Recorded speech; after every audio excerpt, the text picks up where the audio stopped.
Good morning, শুভ সকাল। আশা করি এসেছে। আপনারা সবাই খুব ভালো আছেন, সুস্থ এই যে আছেন। সবাই বসে আজকে পড়েছে। তো উইকডেজ শুরু হয়ে গেছে, সপ্তাহ শুরু।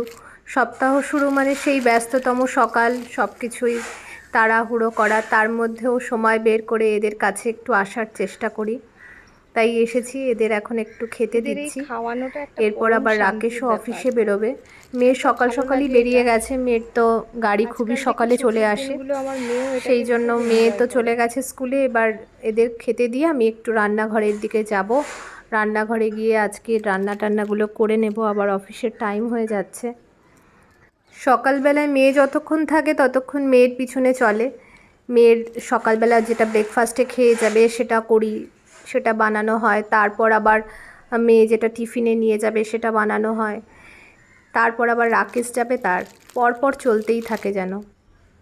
রাকেশকে খেতে দিয়ে দিয়েছি, এখানে ওটস দিয়ে ডাল, ডাল আর ওটস, একটু খিচুড়ি মতো। আর এখানে সয়াবিন, আর ওর ড্রাই ফ্রুটসটাও খাওয়া হয়ে গেল এখন। আর ভেজিটেবিল দিয়েছিলাম এক বাটি, boiled vegetable with black pepper, সেটাও খাওয়া হয়ে গেছে। আর এখানে দিয়েছি পাকা পেঁপে, আর এখানে একটু টক দই সিড দিয়ে। এইগুলোই আজকে রাকেশের ব্রেকফাস্ট। এখন অফিসে বেরোবে, সেই জন্য এইগুলো দিয়ে দিয়েছি। ও তাড়াতাড়ি খেতে বসেছে, আমি বললাম দাঁড়াও আমি একটু গুছিয়ে দিই, তারপরে আমি একটু ভিডিওটা শুরু করি, তারপর খাও। বলছে আমার টাইম নেই, এখন আমি দাঁড়াতেই পারবো না, আমাকে এক্ষুনি বেরোতে হবে। অ্যাকচুয়ালি গাড়িটাও খারাপ হয়ে গেছে মানে হঠাৎ করে গাড়িটা স্টার্ট নিচ্ছিল না, সেই কারণে গ্যারেজে দিতে হয়েছে গাড়িটাকে। আর ওরা আজ না কাল, কাল না পরশু এই করে টলাচ্ছে। আজকে তো দেবে বলেছে, জানি না কি করবে। এবার সেই জন্য গাড়ি নেই, ওকে র্যাপিডো করে যেতে হচ্ছে অফিস। সেই জন্য একটু তাড়াহুড়োই আছে, ঠিক সময় যেতে হবে অফিসে, সেই কারণে। ঠিক আছে, ও খাচ্ছে, এখন খেয়ে নিক, তারপর বেরিয়ে যাবে। আর আমি আমার একা, মেয়ে চলে আসবে, পরীক্ষা আজকে শেষ হয়ে যাবে 10টার সময়, 11টার মধ্যে বাড়ি চলে আসবে, 11টা 10-15-এর মধ্যে বাড়ি ঢুকে যাবে। চিয়া সিডটা দিতে ভুলে গিয়েছিলাম রাকেশকে, হঠাৎ করে মনে পড়লো, তাই আবার নিয়ে এলাম এখানে চিয়া সিড। আর আমিও এখন ভাবছি খেয়ে নিই। রিঙ্গা খেয়েছিলাম, তারপরে চা খেয়েছি, এবার চিয়া সিডটা খেয়ে নেব। পরে যখন ব্রেকফাস্ট, পরে ব্রেকফাস্ট করবো একটু পরে, কেননা চিয়া সিডটা খেলে পেটটা অনেকটা ভারী ভারী থাকে।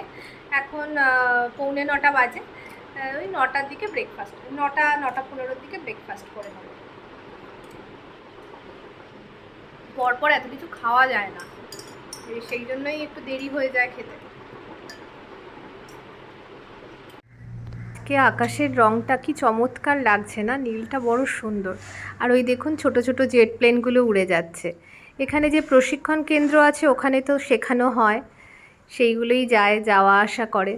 আজকে আকাশটা দেখতে ভারী চমৎকার লাগছে, পুরো নীল আকাশের মধ্যে সাদা সাদা পেঁজা তুলোর মতো মেঘ, খুব সুন্দর লাগছে দেখতে। মাইন্ডটা একদম ফ্রেশ হয়ে যায় না, আকাশের দিকে তাকিয়ে থাকলে, সবুজ গ্রিনারি দেখলে মনটা খুব ভালো লাগে। সেই জন্য কাজ করতে করতে মনটা ভালো করার জন্য বারান্দায় চলে আসি। আমিও তো ব্রেকফাস্ট করব, সেই জন্য দুটো ডিমের পোচ বানিয়ে নিয়েছি। ভাবছি আমিও একটু ওটস দিয়েই দুটো ডিমের পোচ দিয়ে ব্রেকফাস্ট করে নেব। সকালবেলা ব্রেকফাস্টটা ভারী হয়ে গেলে কি পেটটাও একটু ভরা থাকে, সেই জন্য আমিও ডাল, ওটস আর ডিমের পোচ দিয়ে ভাবছি ব্রেকফাস্টটা সেরে নেব।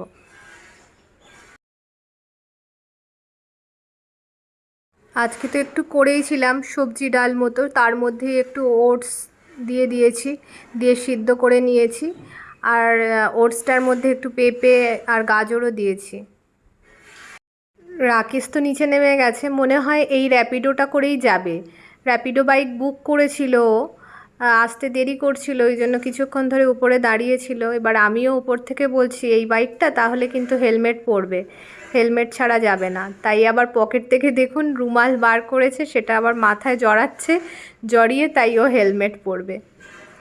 ঠিক আছে, যার যেটা ভালো লাগে সেটাই করুক, কিন্তু সেফটি ফার্স্ট, হেলমেট তো পরতেই হবে আগে। গাড়ি না থাকলে না জামশেদপুরের মতো এই ছোট শহরে খুব অসুবিধা হয়, কেননা নিজস্ব গাড়ি না থাকলে, ট্রান্সপোর্টের ব্যবস্থা না থাকলে এখানে সচরাচর বাস সেভাবে অ্যাভেলেবেল তো না, সেই জন্য এইগুলোরই সাহায্য নিতে হয়। র্যাপিডো বাইক কিংবা ওলা উবের এইগুলো করেই অফিসে যাওয়া আসা করতে হয়। নিয়ে এসে গেছে হয়তো, হ্যাঁ বেল বাজাচ্ছে তো।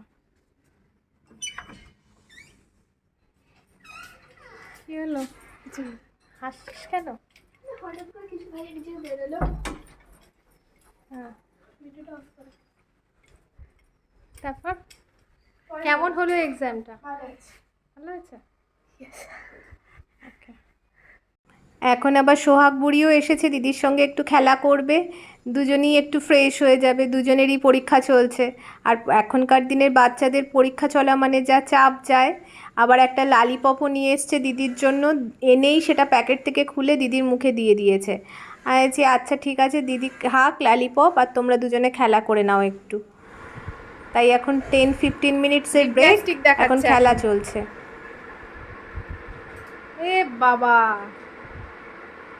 ওরে সাবাস, ননস্টপ, কোনো ক্লান্তি নেই। দেখিস বাবা ঘাটটার মোটকে ফেলিস না। সারাদিন ডিগবাজি করতে দাও, সারাদিন উল্টেই বলছি না তোমাকে, উল্টেই লটকে থাকে। একদিন বল কন্টিনিউ সারাদিন ওইভাবেই উল্টেছিল। বাবা আবার এসো, পোকা লাগা না, এটাকে কালকে ট্রিমিং করেছি এই গাছটাকে, এই অবস্থা। Bye, tata. আমাদেরও লঙ্কা গাছগুলো এত লেগেছে না, পিঁপড়ে লেগে লেগে গাছগুলো। দেখছিলাম তোমার লঙ্কা গাছে পিঁপড়ে লেগেছিল, সুন্দর ফুলগুলো আমারও তাই সেম হয়েছে। বাই। সিঁড়িতে উঠছি না, পিঠে বুকটাতে লাগছে ব্যথা। আজকে সার্ভিস সেন্টার থেকে গাড়িটা দিয়ে দিয়েছে দুপুরবেলা, তাই ওর বাবা গিয়ে নিয়ে এসেছে। দুপুরবেলা না বিকেলবেলা নিয়ে একটু আজকে তাড়াতাড়ি বাড়ি ঢুকেছে, এখন 6টা মতো বাজে। তাই ওর বাবা নিয়ে যাচ্ছে ওর মেয়েকে টিউশন ক্লাসে একেবারে ছেড়ে, তাই বাড়ি ঢুকবে। মেয়ে বেরিয়ে যাওয়ার সাথে সাথে আমিও ঠাকুর ঘরে এসে ঝটপট করে সন্ধেটা দেখিয়ে নিলাম ঠাকুরকে।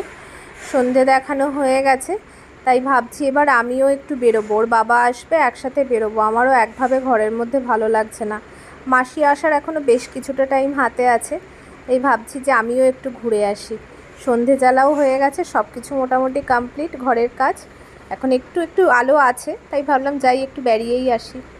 তাড়াতাড়ি সন্ধে জেলে নিয়েছি, এখন 6টা 20 মতো বাজে। ওর বাবাকে আর উপরেও আসতে হয়নি, আমি সোজা নিচে নেমে গেছি। আমি চলো একটু ঘুরে আসি, ঘরের মধ্যে একভাবে ভালো লাগছে না।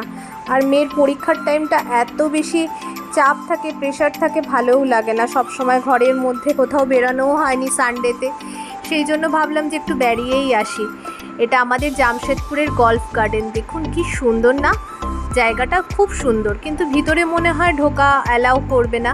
সেই জন্য ওর বাবাকে বললাম গাড়িটা একটু আস্তে চালাও, যতটা পারি একটু ভিডিও করে নিই।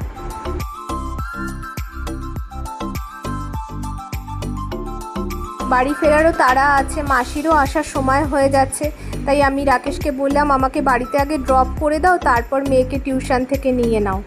রাকেশ বলল ঠিক আছে তাই করব। একটু ঘোরাঘুরি করে এবার বাড়ির পথে রওনা হয়েছি। আর আজকের মতো ভিডিওটা বন্ধুরা এখানেই এন্ড করছি। যদি কিছু ভালো লেগে থাকে প্লিজ একটু লাইক করে দিও, একটু শেয়ারও করো, আর আমার চ্যানেলটাকে অবশ্যই সাবস্ক্রাইব করে নিও। সবাই তোমরা খুব ভালো থেকো, সুস্থ থেকো। সবাইকে গুড বাই, আবার দেখা হবে পরবর্তী কোনো একটা ব্লগ নিয়ে। সবাই ভালো থেকো, সুস্থ থেকো।